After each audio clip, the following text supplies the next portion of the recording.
เช้ามันนี้มาหาหน่อไม้ในพี่น้องมันนี้มาหาหน่อไม้อยู่บริเวณกินน้ำกินธาตุพี่น้องมีน้ำตกได้มันเลยน้ำตกบริเวณกินน้ำกินธาตุได้น้ำตกขับได้มันโตนี่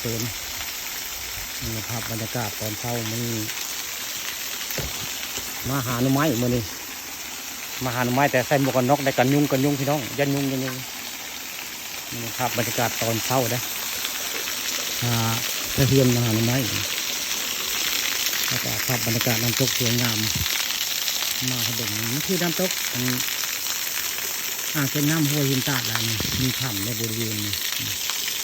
มีถ้ำหน้าผาน้ำตกภาพบรรยากาศน้ำตกบริเวณ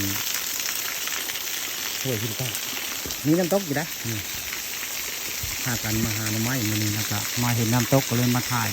ภาพน้ำตกมาให้เบิ่งให้ชมเลย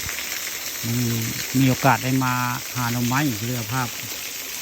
บริเวณอ่างเก็บน้ำหัวหินตาดได้ทั้งเชิงของดอนกวนล่ะนี่ทั้งเชิงดอนกวนนะมีหน้าผาน้ำตกสวยงามเลยนี่ครับบรรยากาศตอนเช้าได้ผู้ข่ามาฝนตกลิ้นพร้อมได้นี่ฝนก็ตกน้ำได้นี่ฝนตกดินเดี๋ยวน้ำกระโตนแห้งนี่ครับน้ำตกอยู่หัวหินตาดหรือว่าบ้านอ่างตำบลนาตาลอำเภอทุ่งวัยสภาพปรคามผสมภาพบรรยากาศน้ำตกเลยจะคนไม่เคยไล่ได้แถวนี้มันไม่ไล่เลยคนไม่ไล่มันก็ยักชูไม่ได้มาไล่ก็ยักชูมันก็หน่อยักชูมันได้มันจะเกลือแล้วไง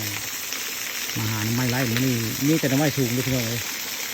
มาจันบุค่อยมีนะน้ำกระโตนทักนะน้ำกระโตนให้กระโตนทักมัน